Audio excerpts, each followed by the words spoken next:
Ladies and gentlemen, boys and girls, dying time is here. That's right, we're talking about Scream 4, still on Kill by Kill.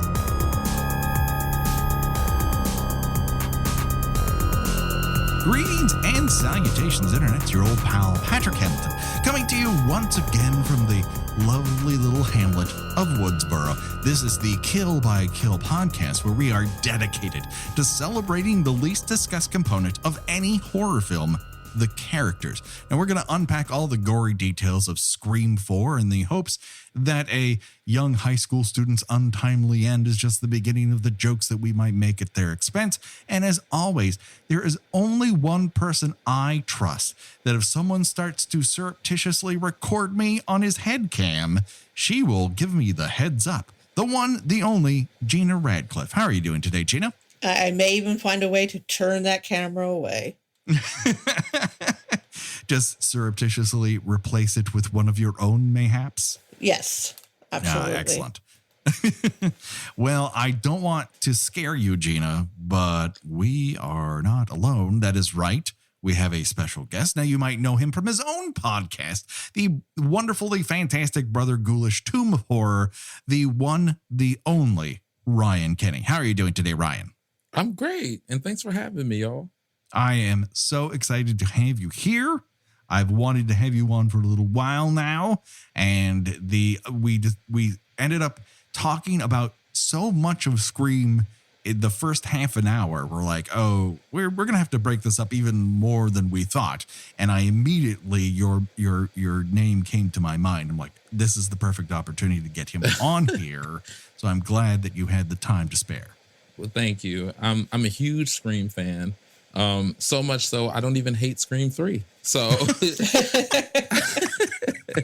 well, you have a generous soul and a giving spirit, and I'm glad for that. I'm also glad that Scream 3 exists because it is such a interesting, it's telling on its executive producer, and it's exposed. Like I love it for that. I love it for what it is beneath the veneer of the Scream movie. It's just not my favorite Scream movie. That being said, for a while, Scream 4 also existed in this, oh, does this fit my idea of a Scream movie BS? And I feel like over the past 5 to 6 years, it's become clearer and clearer that this film actually is laser focused and ahead of its time. Mm-hmm. Yes. I think like with Scream 3, it aged well. It's starting to gain that cult classic following, because I think everyone would agree that it's not the best of the series. But some of the topics that they talked about have now, looking back in retrospect, aged pretty well. And, you know, it also has Parker Posey. And I'm literally I'm always worshiping this woman on my podcast. Like I'm always that performance is undeniable. It is a different movie, but I very much enjoy watching it. Yeah, neither of us really cared for 3 much, but we spoke very highly of Parker Posey when we covered it. Yes, I think about her often, talking as she's falling down a hill. I can't stop rolling down this hill. It's just, there's a lot of greatness going on to it. But also that film was so fucked with by the Weinsteins that it's hard to, it's just an impossible task if they're just going to screw with you constantly. And Craven ended up having this happen to him again with Cursed, where he essentially made that film 3 times. It just kind of, you have to assume that there was a great version of Scream 3 and it just never reached that level. Whereas I think there is a very good version of Scream 4 that actually made screens. And when was, Ryan, what was your first exposure to the film? Did you see it in theaters? Did you see it on home video? Home video. That was my first time seeing it. Actually, that was my first time seeing 1 through 3 home video. The first one I actually saw in theaters was 4. It makes sense. We are, Gina, how would you describe it? Decrepit? Ancient, antediluvian, actively decaying. Yeah, we're the oldest podcasters alive, I believe. So us and Ira Glass. That's about it. was just using a cane to find our microphones. But at the time, I was really looking forward to this motion picture. And when I did see it, I was there were things that I really liked about it, but I wasn't sure how much I enjoyed it. And in every subsequent viewing of it, I've enjoyed it more and more and more. What it doesn't quite have are the suspense sequences of 2. And I don't know if that's just the special sauce that was 2, that they really wanted to do that. And I feel like kind of wanted to do it here because there's a constant rear window reference that is going throughout the motion picture. It feels like to me, what worked with Scream 2 was the isolation of being on this campus and having a killer as a shark in the water. Whereas like with 4, by going back to Woodsboro, it's just so open, it's so exposed that you lose that little piece, because that works with horror when something's like more self-contained and it's like tighter. And despite the fact Scream 1 was all of Woodsboro, we had experienced that from a different perspective altogether. Whereas like going back to Woodsboro, especially after having seen 2, it's very obvious that having that open environment just it creates a different feel for the entire film. I think we'll get to it. Why don't we start talking about this film, and then we'll get to how the sort of suspense sequences play for all of us individually. Where we left off, poor Olivia got torn apart by Ghostface, and unlike the 2 other people in the room witnessing that from the next house, Sid sees this and takes off running. She breaks into Olivia's house with a houseplant and runs up the stairs, exactly opposite of the advice she gave herself way back in Scream 1, but she's in rescue mode. She gets up the stairs to see Olivia literally guts out and blood sprayed everywhere. It is literally a bloodbath in that bedroom. I still remain a little shocked at how gory that scene is. Yes, but I also feel like the world turned so much from 1996 and the restrictive nature of how they ruled films at that point in time to 2011, where so much of TV now has that much gore in it that you can't say, well, this is inappropriate for eyeballs. This is something you should watch at home on cable. The gore of the scene surprised me too, because you don't see that level of gore in any of the other Screams. And it almost felt like a flex. It was like, okay, we're going to show off this new budget and what we're able to, pull off now with a new Scream. And it was exciting. Yeah. It's almost as if, because so much of the gut sequence in the first movie, in that cold open of Drew Barrymore's boyfriend outside, was cut back by the MPAA. It's like, well, if we're going to have the opportunity to do it, let's just literally let it all hang out of her and film it and see what happens. Out and about, we have 2 sheriff's deputies, Haas and Perkins, and they both arrive a day late and $1 short to help anything. Once again, the police department here is somewhat lacking in action-forward policing. Yeah, I do not know where they are recruiting these people. But they've all been trained by Dewey, because we've seen them react outside of Sydney's bookstore signing, and they were all side shuffling. They were all mini Deweys in some way, shape, or form. And so, Dewey's a lot of things. He's a better thinker than he is a mover, obviously, but they've taken up his movement more than his thought processes. Although he's moving pretty well for, having been stabbed roughly 87 times by this point. Yes. I mean, he had nerve damage after the first one, and then the third including one, taking one directly to the spine. Yes. At the end of 2. Mm-hmm. He's just, whatever sort of physical therapy he's been involved in. Worth every penny. Yeah. Worth every penny. Also here now we have Jill. Now she's arrived up the stairs. I'm not. One can wonder why. Those who have watched the movie, you pretty much know the answer. Those who are watching along with us, well, who's to say? But she gets her arm sliced by Ghostface and really takes it personally against Sydney. Yeah, she's not the only one that takes things personally against Sydney. There's a very weird moment, and it kind of takes me back to my perplexement at how the town seems to treat the memory of Sydney's mother. Mm-hmm. In that they bring, the police are there, they're bringing Olivia's body out. It's gotten around what's happened. And some stranger, we don't know who it is, just calls out, "This is your fault, Sydney. You're just like your mother." And I'm like, I'm sorry, who, ended up, I mean, like, I guess, we're going back to what a horrible person Sydney's mother was because she slept around? I guess. Once again, we've stated it many times, but there's no way this one woman's vagina hurt this town this badly. And that they're still bringing it up like some 15 years later. Exactly fucking 15 years later. Someone shouts from that same crowd, "I thought this was over."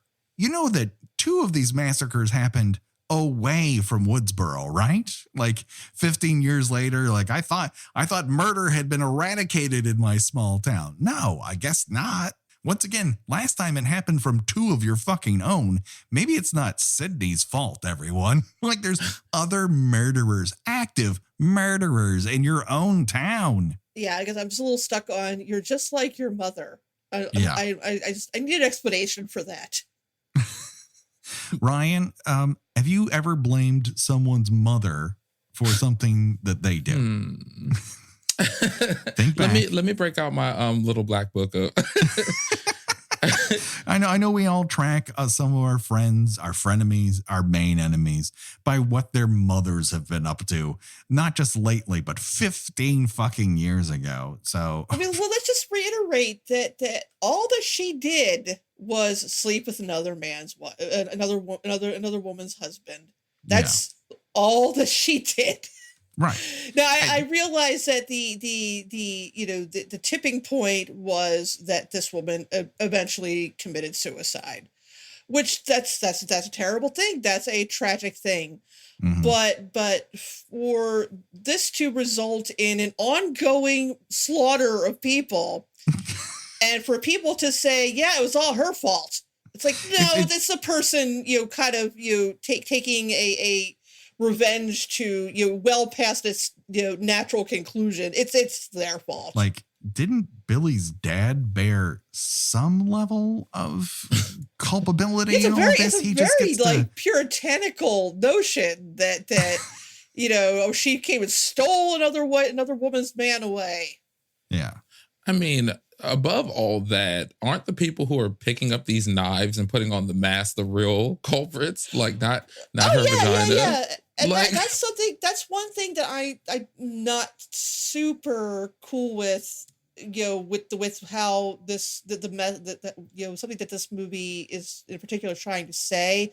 I feel it's leaning a little bit hard into the youth of today, how nothing seems real to them. It's all what you can get for the clicks, and where we're putting up masks and making fun of this mass murder that took place in our town, and I mean, but on the other hand, when you look at like how people treat serial killers and all online now, I guess that's not an unfair assessment. I think it kind of leans a little too hard into the young folks today, they don't care about such things as murder.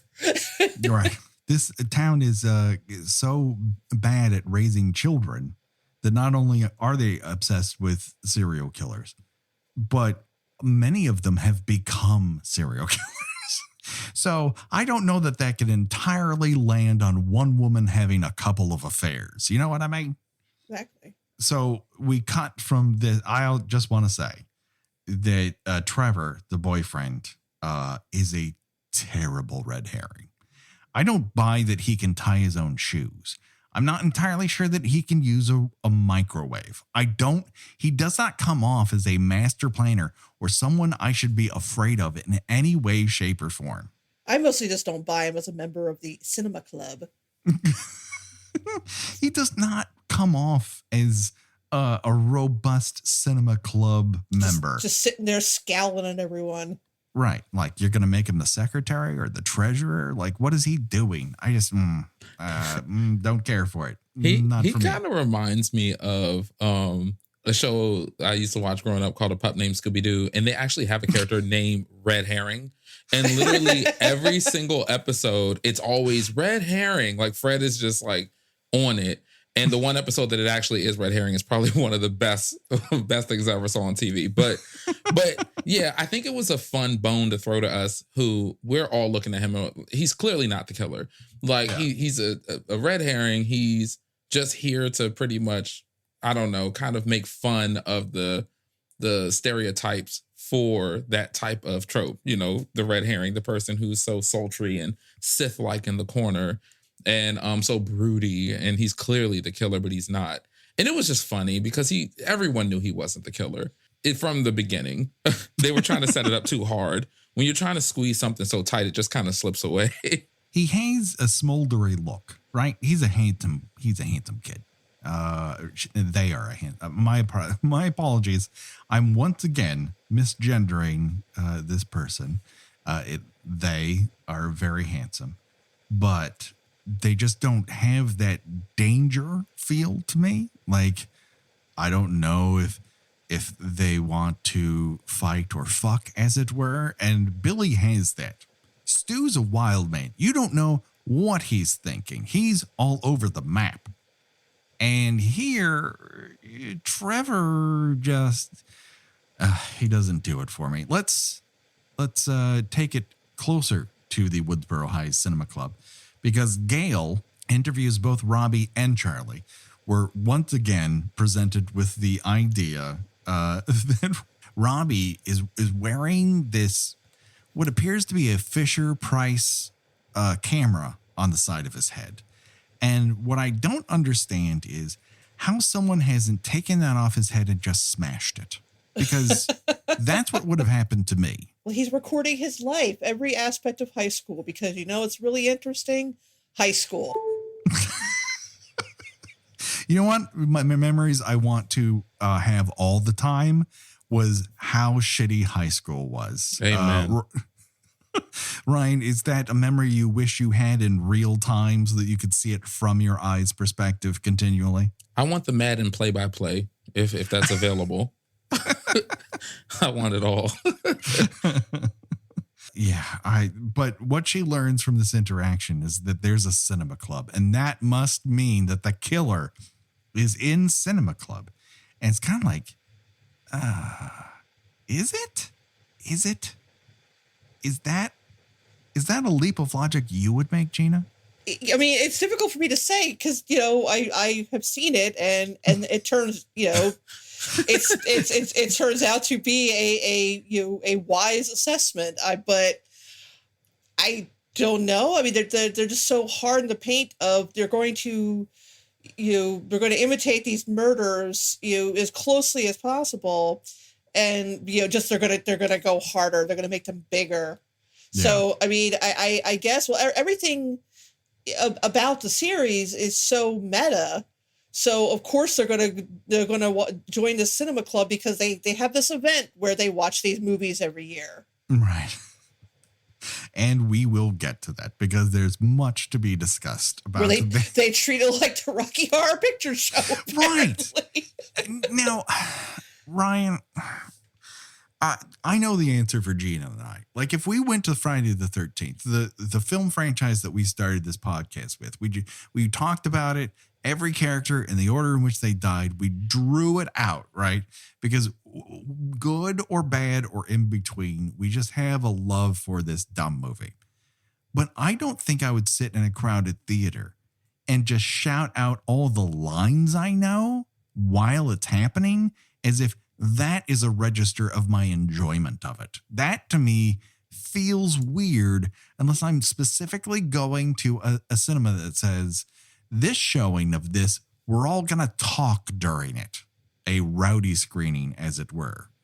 But Ryan, what do you say? I'm the worst person to ask because Gina already said it for Rocky Horror Picture Show. Like, going to the Shadowcast are probably one of my favorite things to do, where you're shouting the call lines or whatever the case may be. It's really fun. I mean, the thing is, it depends on the setting. Now, if I went to, because I recently saw Candyman in theater, if I went there and there's people doing that, I'd probably, turn into the audience from Scary Movie that turned on Brenda on that person, but because that's obnoxious. But it's the setting. Like, I would sit here and talk trash about it, and then y'all be like, yeah, and then you'd find footage of me at one of these things and call me a damn liar. Wait a minute, Right. I think, that's the point, I suppose. And that's one I should consider, because if you do have that sort of rowdy showing where the point of it is to engage with what's happening and say those lines out loud, that absolutely could be fun. I just don't know, like, if they're putting it on in a barn, they're literally putting a show on in a barn. Right. And I have an outdoor screen, but if I invited a bunch of people and they started talking while I projected a movie, I'm like, you're not invited back. That is my job to talk about movies in the appropriate setting, which is here. Well, I have gone to a couple of like audience participation screenings of, I have gone to Rocky Horror, and it was a lot of fun. Mm-hmm.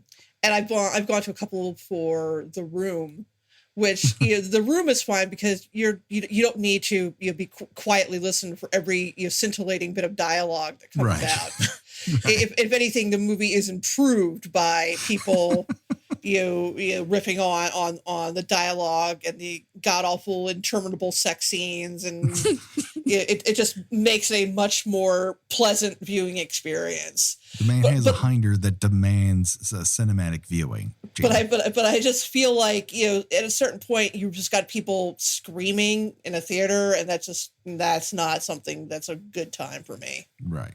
And that's what I feel that barn is, and this is what we found so objectable to the stab screening at the cold open of Scream 2. It's like everyone needs to back this fucking off several notches. Like, that is not a first run horror screening that I want to be a part of. But also, they're a bunch of teenagers and we're old. Yes, that's true. I wish for them to get off all of the various lawns that I no longer have, but still might be the property the lawn once stood upon. Let's put it that way. But after this, they're all in the hospital. Jill's getting fixed up. Sydney is being attended to. And Sydney's book publicist says, oh my God, this is the best thing we could have ever asked for. You can name your price for your next book. Just, it's blank. And then write whatever you want and you'll make that money. And this is the wrong person to say that to, because Sydney, despite everything, despite having a lot of trust issues and obviously carrying a burden that is not truly her own, from everything that she's gone through, is like, fuck you, you're fired, get out of my sight. I have to interrupt for a second and ask you, Patrick. You work in publicity. Yes. Is it normal to not look at the thing you're trying to promote? That seems to be a little counterproductive. I agree. I think as far as being a PR person, I think Rebecca fails on multiple levels. Like, this is very much this is the kind of person that would be more of a stars PR person than a literature PR person, in my mind. This is more of an entertainment parody that's happening here. Whereas I think people who do a lot of publicity in the literature world, in the book world, are a little bit more, they're more attuned to that specific audience. And she seems completely oblivious. Like, she's there for the paparazzi that are not following this woman around. it seems like a bad pairing all around. She doesn't know how to read a room either, which is very frightening. She just like blows into any space that she's in. It's like money, money, money. And you know, I appreciate the energy, but geez, I just got stabbed up. True. Yes. There's been a death here of a young person, and she very much doesn't care. She views it as an opportunity. Again, that is the point of her role, but it comes off a bit wild.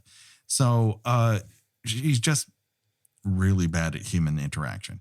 But then Rebecca is fired, goes to retrieve her car. I don't think she believes deep down she has been fired. She thinks Sydney's just mad at her and will let her cool off, and, you know, cooler heads will prevail and whatnot. But she's going to retrieve her car in the hospital parking lot. It is dark. There are a lot of places to hide. And it turns out Ghostface is going to close the circle around Sydney of people that she might be able to trust, or at least make an example out of Rebecca. She is hunted in this parking lot. She eventually makes it to her own car and has a series of wild events that sort of reflect the I can't start this car mania of Scream 1. I think they're trying to make this a combination of that. Is someone underneath the car? Is someone fooled with the car? How do I get out of the car? Sequences from both 1 and 2. This is the first time that I have yelled at a horror movie character in a long time. and it felt good. It felt cleansing. But I did yell, "Why are you getting out of the car?" It is a terrible fucking idea. You have a cell phone. Call the police and stay in your car. Yes. She does none of those things. No.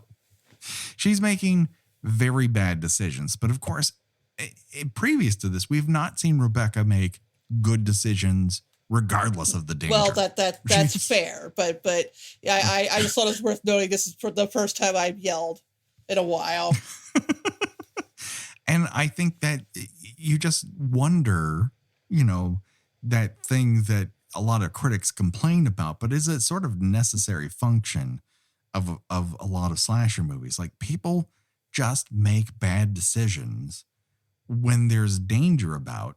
And we used to think this was dumb, but A, they don't know they're in a horror movie, and B, about 40 to 45% of everyone around us is also making the dumbest fucking decision they possibly can at any moment. Well, true. We did cover that in our last episode about how current events suddenly make stupid decisions seem less implausible. No less stupid.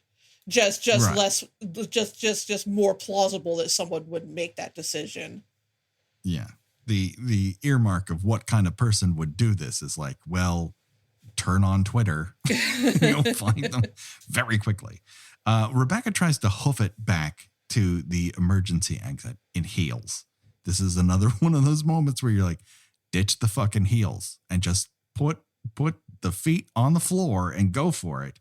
Doesn't much matter, because once she gets to the door, the handle of it comes right off, which means at some point Ghostface used a screwdriver to set this trap. Like, whoever is under the hood here has a tool belt attached to them. This version of Ghostface is definitely a little more intuitive. Makes a little more. Sure. It kind of has that Jason Voorhees, preemptive thinking, and where they know what you're going to do 5 minutes before you do it.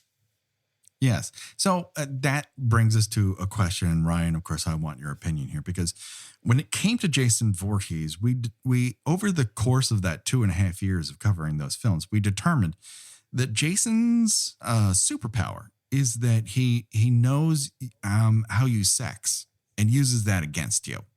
Just whatever your sex game is, he understands it. He doesn't understand what sex is, but he does understand your sex game. And whatever that horniness level is within you, he uses it to his advantage. So my guess is that our Ghostface here also understands how people panic in parking garages. He's the parking garage whisperer. I guess so. I'm just thrilled at the idea of whoever is underneath the Ghostface costume at this moment in time is trolling around with a Batman utility belt. Like, I got to get the screwdriver. All right. That's the first one on top. Okay, that's the back one now. When this person gets back there in heels, I'll have them where I want them. It would be funny. It would be funny if, like, after he tosses Rebecca's body off the top of the police out the parking garage, he like tries to leave through the door, then realize he broke the hand and like, oh, just show like his shoulders. Now I'm stuck. And, like, kind of just gesture like, really, and then like runs the other direction. Or like, where did I put those screws? Okay, they're in my left pocket. All right, here we go. Gonna get out of here. Sure, makes sense. If you want to enjoy a separate movie from the movie that's actually happening, during the press conference with Sheriff Dewey, just watch Adam Brody's face, because he's having his own movie right then and there. Every reaction he is giving is as if he's holding his own press conference and does not realize he's doing it in front of everyone else. It's like when Ollie was a kid and he just refused to chew, and so I would put food in his mouth and mimic chewing, and then for years afterwards, when he would put something in his mouth, I would reflexively chew. That's what he's doing. It's fucking insane. It's great. But in the midst of this, the power dynamic between Dewey and Gale, they're basically having an argument in the middle of a press conference.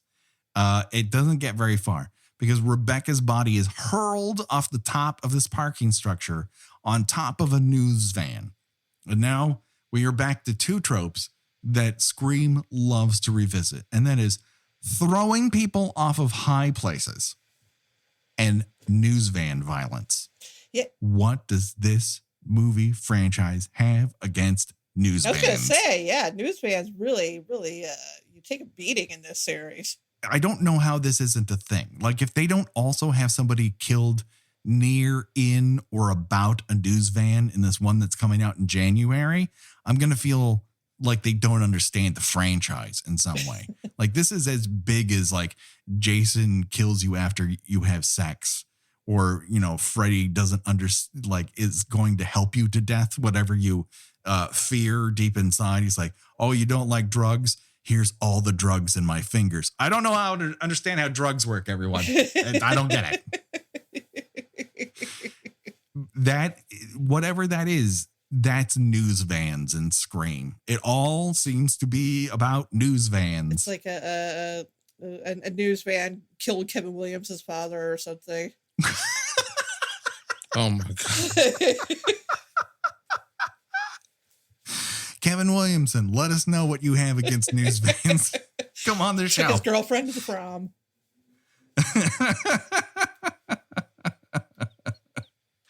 This is like a news van stole his scholarship that he was going to use to get it through college. He's like, fuck, news vans.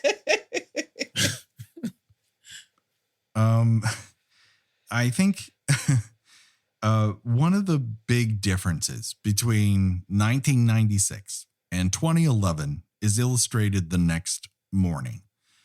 In 1996, when someone died, they're like, we got to call off school. Everyone go home. And in 2011, they're like, one of the members of the student body died. So we'll see you at 8:30 sharp. Three of them by that point. Right. They're on three, like in 2 days. They're like, gotta be in school, everyone. Listen, we would let you go, but we need the funding. Please come to school. If you see someone in Ghostface, run, I guess. I don't know how this works. Death is now a part of the public school system. And nobody really seems to be all that put out about it. Which again, I'm like, is this playing into, and that's a problem with, I don't know if I call it a problem, but that's the interesting question with the Scream movies is this a self-aware trope, or is this trying to say something about, the younger folks today being a little detached and sort of viewing everything from the lens of social media and not really, understanding the reality of it, because everybody's just like, now this girl will never go out with me. She's dead. Like, dude, she was disemboweled. Well, the funny thing is, I think that's in the 96 one, there was this big question, like, are the youth being desensitized by like violent video games? True. It's just a different, and horror movies and everything. So that was a question at that time. And even like some of the real life things that were going on around that time, it was just a hot topic. And nowadays it's still going on. That's still a question, even though a lot of that stuff has been disproven. Like, how much is the youth desensitized? And what is causing this desensitization, like this whatever word I'm trying to say. Right. Like, I think that's what's happening. They're still asking the question, but instead of it being about video games or horror movies, now it's about social media, which is kind of interesting. Like, how much of yourself can you turn off to get likes and clicks?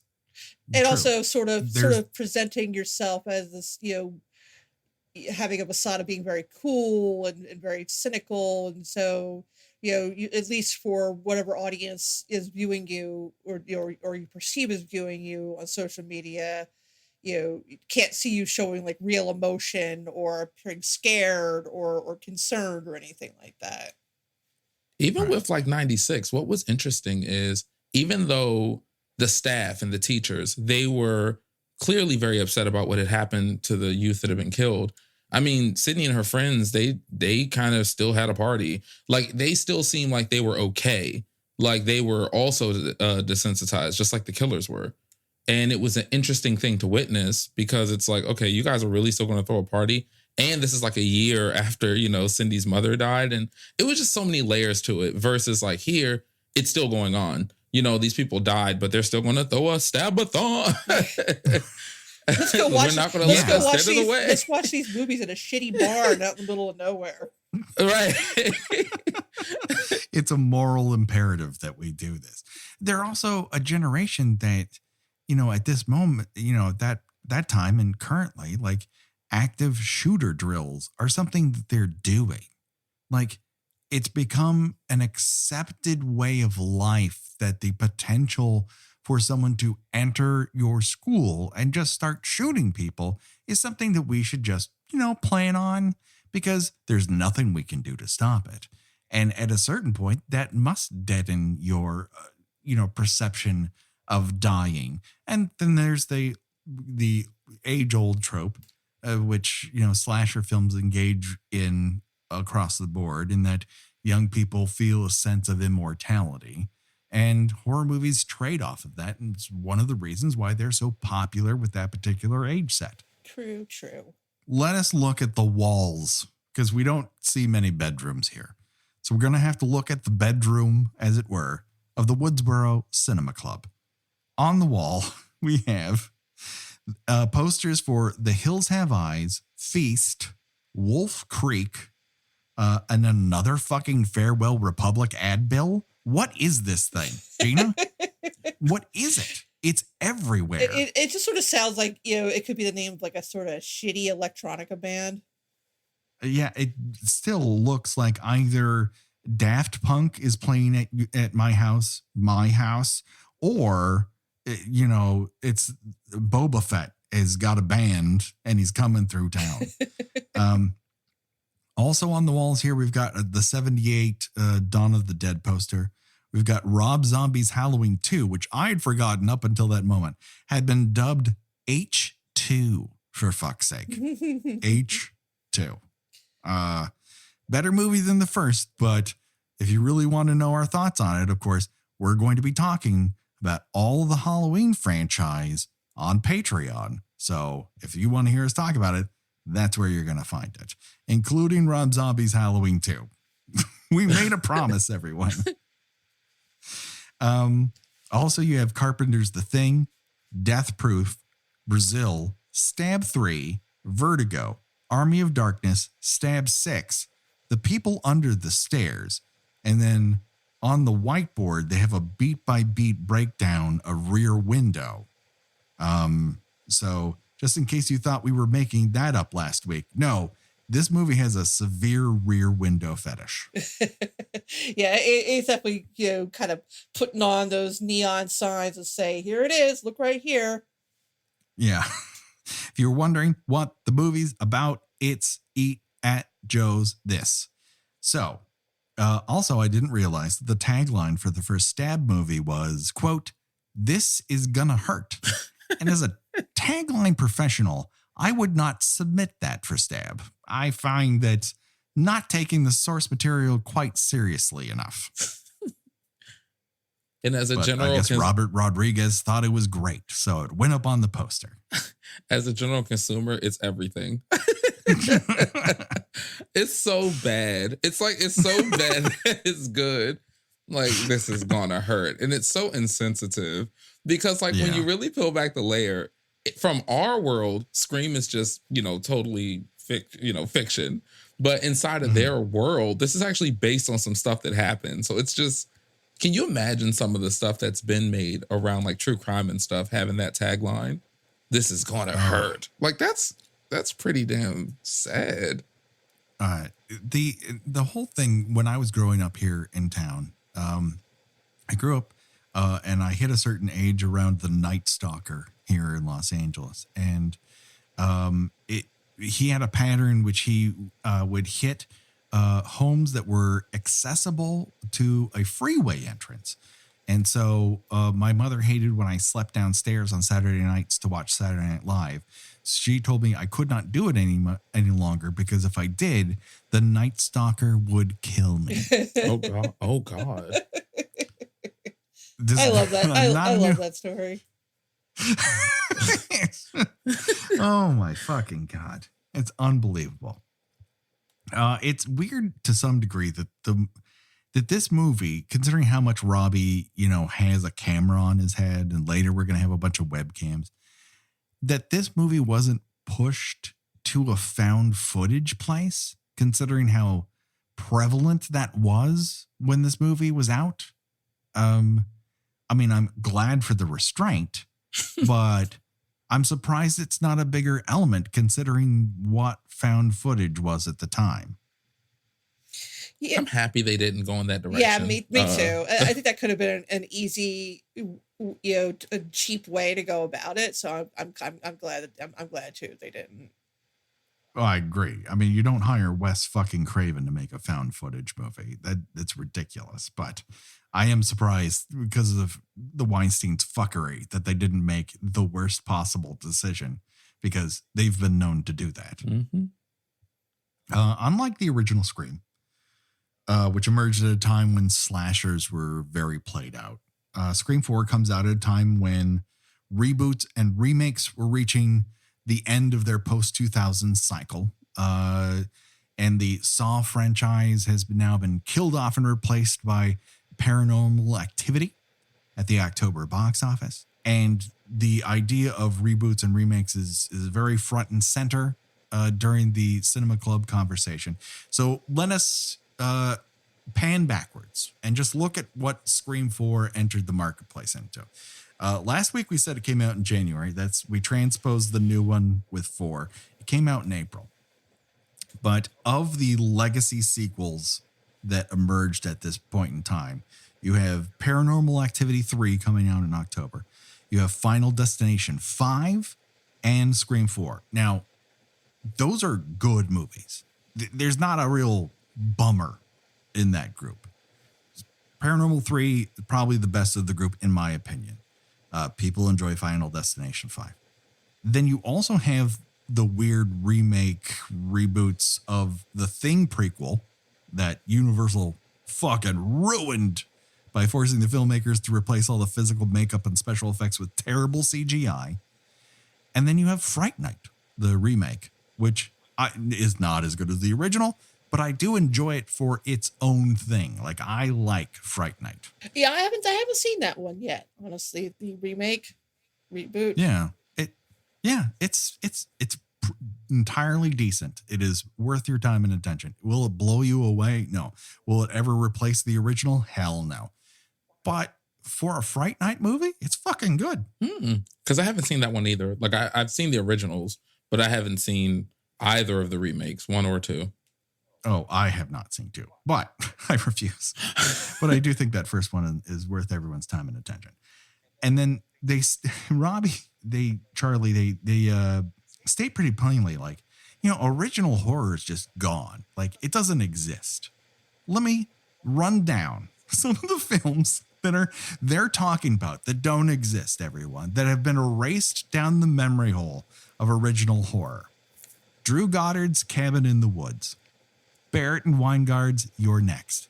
Mike Flanagan's Absentia. Joseph Kahn's Detention. Joe Cornish's Attack the Block. Lynn Ramsey's We Need to Talk About Kevin. Jeff Nichols' Take Shelter. Almodovar's The Skin I Live In. Ben Wheatley's Kill List. Lucky McKee's The Woman. Now, I'm just going to stop there. Those are fucking amazing motion pictures. Great horror movies, thrillers, just top-notch original entertainment that is completely dismissed in this. And I feel like, are we having a Randy moment here where these two are set up as experts who are ultimately wrong about the horror scene? Like, do you mean, like, is this a deliberate choice on the screenwriter's fault to make them so out of touch with what's actually going on in horror, or is this reflecting how the screenwriter felt about horror? I wonder if it's a mix of both, but obviously there's no way Kevin Williamson could have known that all these movies were going to be this fucking good. I mean, this is being filmed at the same time. Yeah, I mean, you kind of have to look at it as to when it came out. I mean, most of these movies are probably being made around the time that this was being made. So I don't know if you could fairly judge that.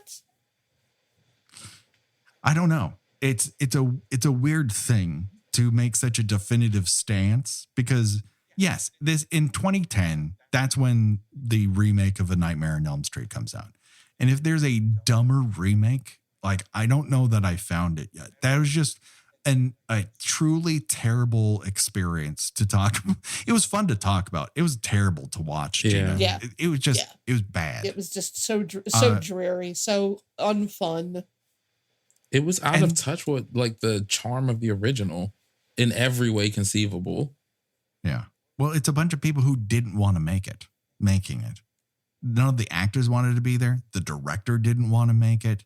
Everyone thought, we'll make it scary, but then they don't quite understand what about Freddy is scary.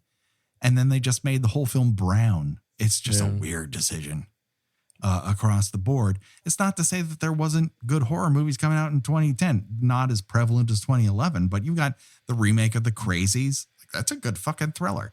You got Let Me In. That's a damn good vampire movie. You've got Wands and Insidious coming out that year. So it's not like nothing good was happening. Well, I think it might also been a little bit of its own red herring in presenting these two as, a couple of dipshits. And nice. So you wouldn't think it was, you would think, oh, okay, these are the Randys of the movie because one's got a unrequited crush on the other on one of the girls, and they don't have any game, and they're both kind of awkward and nerdy. They're the Randys, so it's a little throwing the audience off. True. I also wonder. I don't know if it's intentional. You know what I mean? But that they're teenagers, so it's like maybe they don't have like that full grasp or understanding of certain horror that's going on at that time, just because they just know what they know.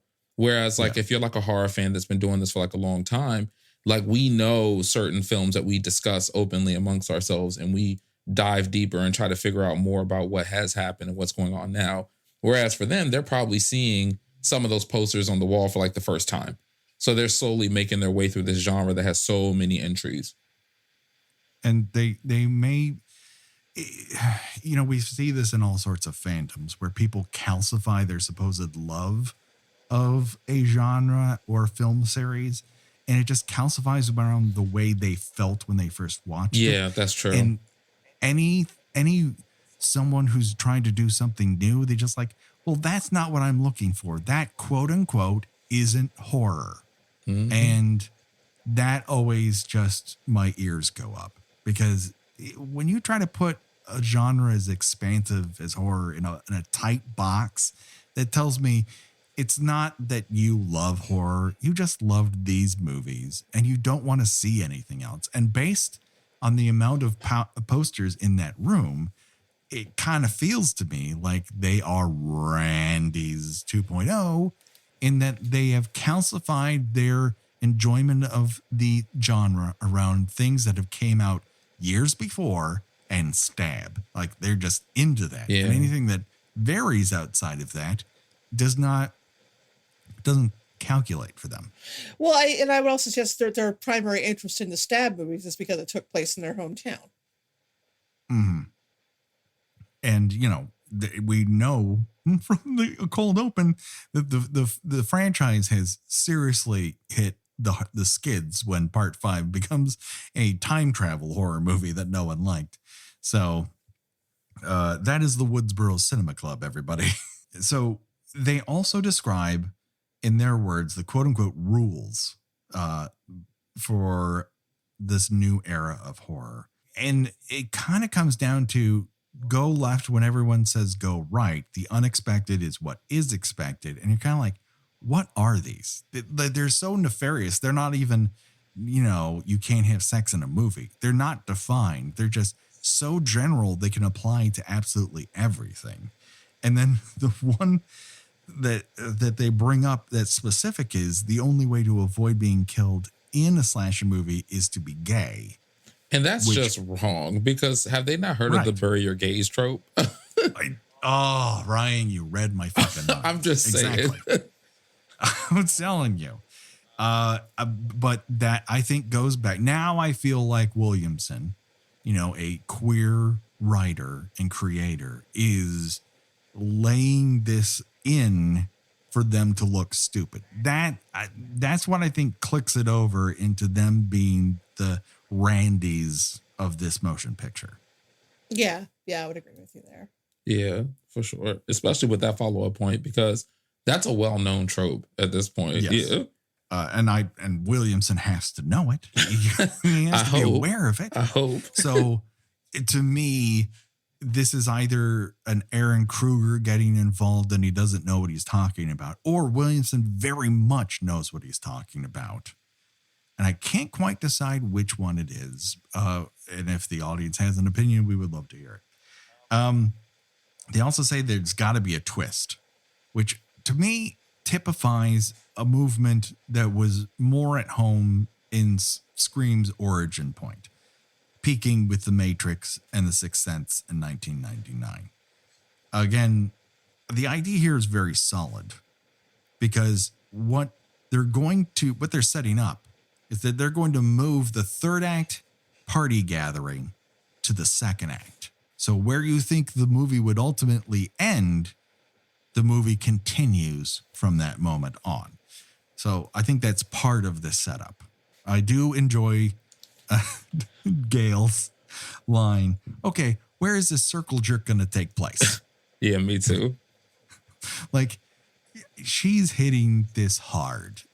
Last episode, we talked about, me in particular, I really enjoyed David Arquette in this movie. I think he's doing very layered, interesting work. And I also have to give it up for Courtney Cox. She knows exactly the Gale that she wants to present. It's an extension of everything we've seen before. And she does a very good job as Gale in this motion picture. I think she's given some great lines, and she knocks it out of the park at every opportunity she's given. Yeah, she's just she's excited to finally have something to do with her time again, to be back in the reporter saddle. She's almost a little too excited to capture a killer. Yes. Everyone sort of graphs back to that one moment where you felt alive or whatnot. You know, she helped catch 3 serial killers. Like, where would you be if that was what you were known for? Yeah, Gina, everyone knows you caught 3 serial killers. So the idea is that she's just kind of sitting around, not getting any work is also a little weird. It's not like they decided to have a couple kids and she stayed home to take care of them. It's just she's passé now. She's old hat. She's not getting any more work, and it's like she's caught 3 serial killers. You can't say that she should be hosting her own show on like Court TV. And I'm sure she was offered that, but domesticity called, and I suppose that's the point of where her character is. So we now cut to the Roberts residence, which is currently under police surveillance. And we witness what I would call a crime. If you were looking for something to point at Jill as a possible suspect, may I present what she views as a snack, which is string cheese and chocolate milk. I said the same thing. I was appalled. And it's like 11 o'clock at night. That's a lot of dairy for late at night. Also, not flavor profiles that pair with one another. You know what I mean? Yeah, I hope she is, for her sake, she is not lactose intolerant. Oh my God. What must be coming out of her when you're putting that in? It's just straight to jail. Honestly, that is, if I see you pairing chocolate milk with string cheese, I will be sitting away. Let's put it that way. I'm just smacking one of those things out of your hand. Which one? Probably the chocolate milk, because I feel like string cheese is an acceptable late night snack. Yeah. But I don't know about that big old glass of chocolate milk. I mean, maybe it's because I'm not a chocolate milk fan necessarily, but that feels wild to me that a teenager would put that in their body. But, they are what they are. So in the conversation that Jill and Sydney have here, it's a bit of setup for Jill in that she doesn't quite understand how Sydney handles the pressure of the experiences of her life, of going out, and when people see her, they stare at her like she is the show. And in a way, we have a person who very much actually wants that. So it's not so much that she disbelieves it, is that she secretly wants it. And the difference between her and Sydney is that Sydney hears this and immediately tells her, the way I survive is I don't make it about me.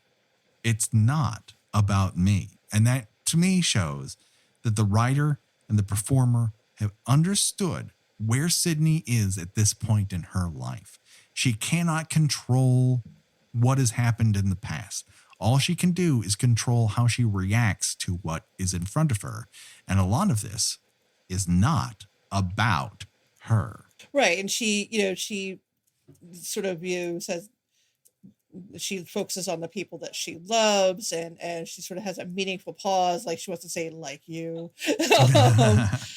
And she just I kind of like that we don't really know much about Sydney's personal life at this point. Mm-hmm. I mean, she may have a husband somewhere or a partner. We don't know. She does seem to, keep her life compartmentalized, which is definitely something that people who have experienced trauma will do. They'll have one part of their lives that focus on that, and then they'll have everything that happened after that in another part of their lives, and never the two shall meet. Right. And the thing is, like, it makes sense that is exactly where she would be mentally, mm-hmm. because from the first film, we see that the people who are just so desperate for that type of attention are really the threat when seeing Billy and seeing Stu. And it even feels the same way about like Mickey from, part 2.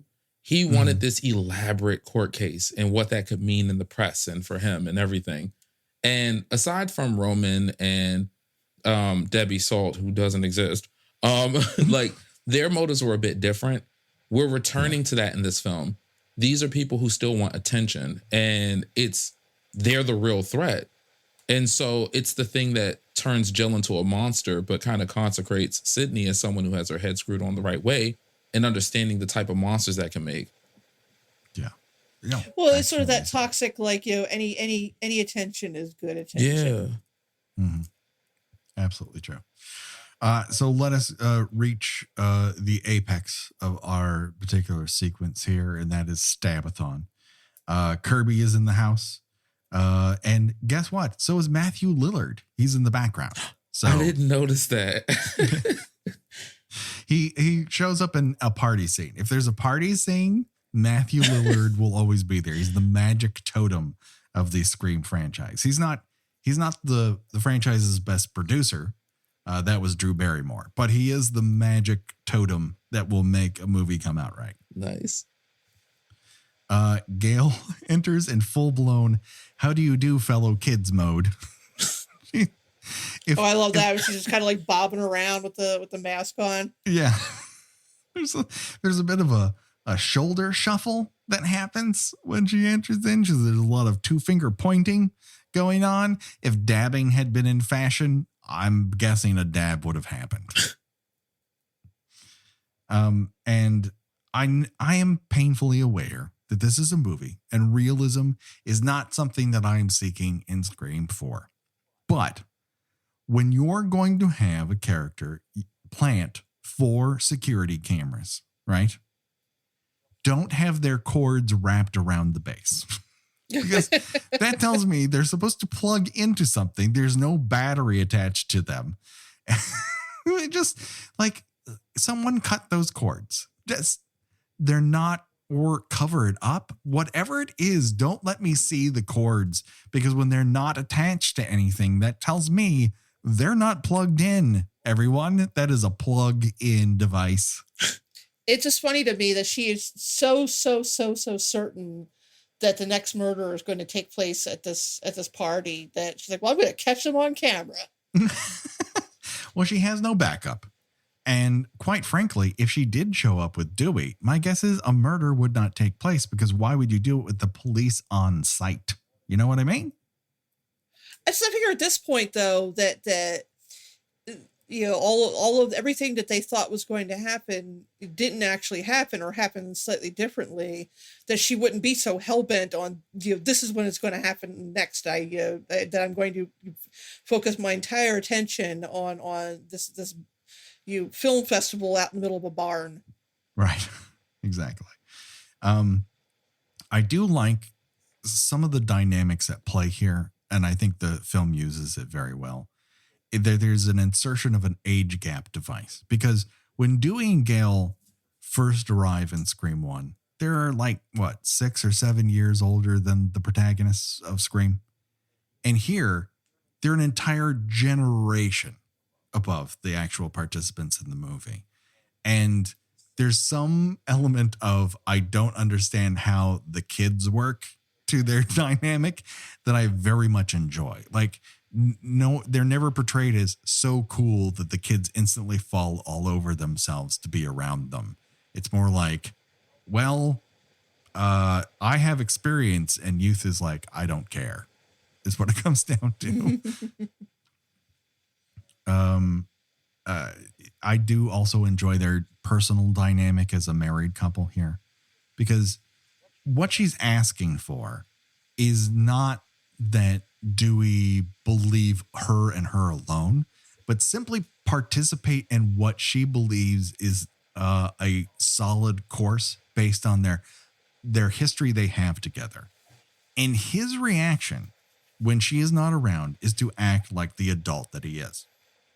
And then in their personal interactions, his emotional maturity immediately dials back to when they first met. Like, there's something that just, his voice goes up, like you said in the last episode, Gina, and he just kind of becomes Dewey again. He's not Sheriff Dwight. And that brow just furrows. really does. And while it's convenient for the plot of the film, it's not that different from a lot of issues that arise in any marriage. Sometimes a person who you are in a relationship with says, I need you to trust me on this. And while you may know outside factors that they're not taking in, you have to go, hey, I'm listening to what you have to say, and I understand you need me to be part of this.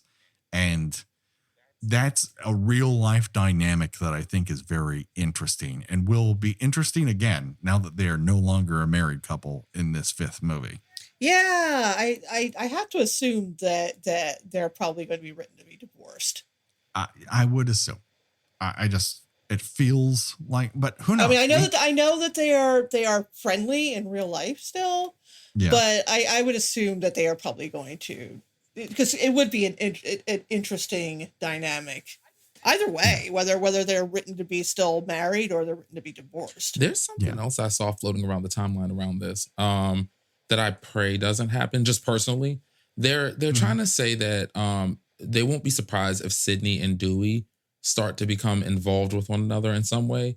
That's just strange to me. There is a moment in Scream 4 where they do share kind of like I don't know, it's like a quiet moment where they're staring at one another and it feels like there might be something between them. But I'm manifesting with all my powers like that not happen. I hope not. I feel like there's more of a brother and sister relationship between the two of them. Yes. It's a shared history. They have looked out for one another. They've been around one another during high drama moments, epic moments that few of us ever actually go through, and they've gone through it 3 times now. So I think it has more to do with that his having a sister who was lost in this process. I think she's taken that role in his mind. That's how that read to me. But yes, that does feel like a screenwriter would take up that thread and go, oh, I'm going to complicate this by having them get involved with one another. And I would really much like to punch that person if that were to happen. Yeah, I don't want it. I don't need it. No.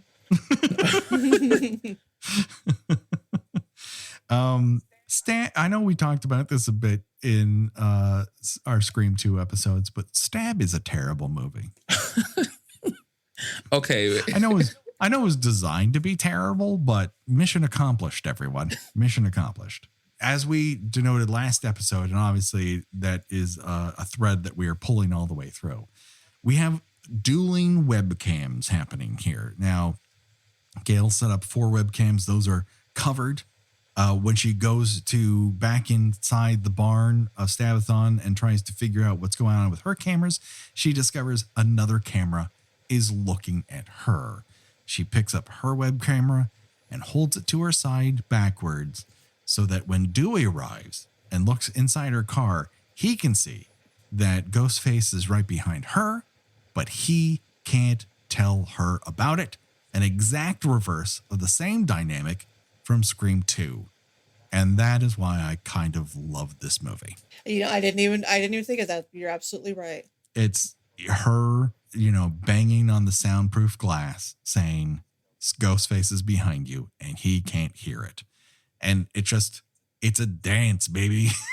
It rhymes like poetry. However you want to put it.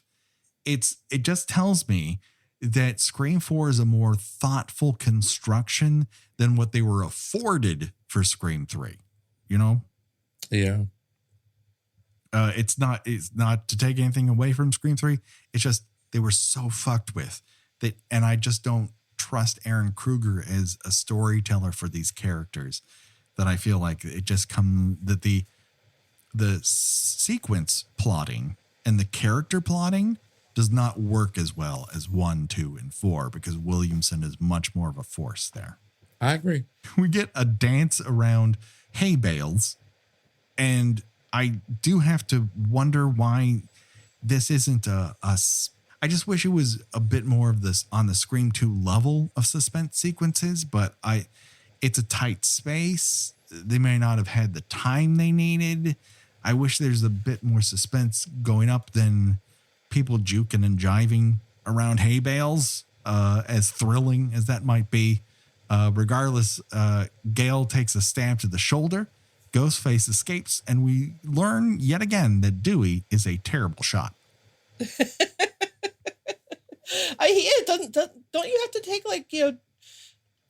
don't you have to get like practice in on the range and get some sort of minimum amount of targets hit to maintain your license? I agree. You probably do. But, when he's called upon to take a gun out of his holster, he's just not quite the dead shot that either Gale or Sydney turn out to be. He is a terrible shot, and they are much better. Of course, most of their victims are lying on the ground and just go blah, blah, blah, blah at people. So, you just have to kind of be ready at that point. But regardless, Gale will survive this sequence. But let's cut to two people who won't. That's Haas and Perkins, who are outside the Roberts house. Here we get a bit of we're not in a horror movie, we're in a cop movie. And so cop movie rules apply. We learned that Haas is a rookie and therefore he's at most at danger. But during the sequence in which Haas goes out to do a perimeter check, we hear a cat being killed in the background. Did Ghostface kill that cat? Is that what's supposed to be happening? It sounds like it's being strangled. All I saw was I got I heard it, and then on the caption said something like cat screeching. Yeah, it sounds like it's being stomped on. It's very weird. I don't know if that's just a sound person joke. Who can say? But Haas goes around. Sydney, we know, is inside the house. She silences some wind chimes, and good for her. Those are very annoying. But Haas notices a window is open, radios to Perkins saying, was this true the last time you did a perimeter check? He doesn't hear anything, so he runs back to the car, assuming that Perkins might be in danger. Perkins is face first on the steering wheel of the car, and it's all a joke. Does my favorite thing, when you're in a situation where people might be in danger, start playing jokes. Great time to pull out the old joke book. It works for everyone. Everybody loves that. Everybody loves having a good laugh after you have filled your pants with urine. You just wring out those pants, put them back on to have a good laugh. Just breaking the suspense a little bit by pretending that you have been murdered, which is a thing that is actually happening to people around you. And is about to happen to them, because out of the shadows, Ghostface arrives to sink a knife into Haas's back. And before Perkins can do anything, Ghostface pulls a get bunked here. And through the window of the car, it's through something, baby. And that means it's a get bunked. And not only that, it's a really great one. I'd forgotten how grisly this shit is. I was gonna say, but that's also some incredible forearm strength to get a knife through somebody's forehead. I mean, that's the thickest part of your skull right there. Yeah. Like, does Perkins have like a weird Fontanelle situation He where just has like one little soft spot? Yeah. It just Ghostface got lucky. Yeah. But it just goes in like Jello as opposed to like everywhere else. He has to be careful at the barber. He's like, oh, don't mess with that. That's the one empty spot in my forehead. But he buries that knife in the forehead, and Perkins is kind of like blinded by it. Like he's alive, but he's not entirely aware of what's happening. And he gets out of the car, walks about 3 steps, falls to the ground. And I can't think of a better quote to end on than "fuck Bruce Willis." I want that on my headstone. Your headstone is filling up, Gina. Oh, it's reading material for everybody who comes to visit me. Absolutely. You can't be sobbing over my grave the entire time. You gotta provide some larfs from people who've come to the funeral and are visiting you after the funeral. I made you laugh in life. I will make you laugh in death. Speaking of laughing in death, it is time to choose our own death venture. And that is where, of the deaths that we witnessed in this section of the movie, if you were forced to die that way, which one would you choose and why? Up for bid in this episode, we have stabbed in the stomach, then tossed off a parking lot roof onto a news van, just stabbed straight up in the back and left to bleed out, and then stabbed in the forehead, get bunked style. Ryan, you are our guest, and that means you get to go first. Oh, such wonderful options. I guess I did thrown over the thing because it's Rebecca's death. It's the drama of it all. Like, if I'm gonna go out, I mean, at least I can do a death drop before I hit the top of the van. and the people who love me will love me as my leg is bent behind me eternally. So a quite literal death drop. Oh, yeah. I mean, no. I think that works for me. Gina, what say you? Well, I definitely don't want to be stabbed in the head because that took too long for him to die. I mean, it looked like, they just stabbed, what was the Haas? Yeah. Like, they just stabbed him in the back. He just dropped like a sack of potatoes. So I don't know. He got him, but good. He might have gotten him through the back of the heart, not through the front. Just, whatever it is, he just went out immediately. So I'm gonna take Haas. Well, just for variety, then I'm taking stabbed in the forehead, because while it hurts in the moment, it does feel like Perkins is a dead man, literal dead man walking. And I would finally get to proclaim "fuck Bruce Willis" before I die. I mean, what's stopping you now? I don't know. I've said it twice. I mean, you could just start like a Twitter bot that just posts "fuck Bruce Willis" once a day, every day. That's proprietary. That's just kill by kill. We own that idea right now. Bruce Willis listening to this episode like, hey, man, what the hell? If we've cranked Bruce Willis's podcast habit, which I do not believe he has, because the last thing he wants to do is hear anybody else's opinions. I'm just going to go out on a limb and say we'll probably get away with this one. There are no meddling kids who can make this happen, not even Bruce Willis's. And that pretty much does it. But before we go, Ryan, tell our audience where they can see, read, hear more from you. So I have a podcast, Brother Ghoulish's Tune, which you can find on all podcast things. You can find me on social media at Brother Ghoulish. And if you want to meet me in person, I'm haunting an underpass near you. So, all right. Good to know. All right. I know where several are, so that'll be fun. We can just hook up and talk about things. Gina, where can people find you on these here internets? I write about movies and television at thespool.net.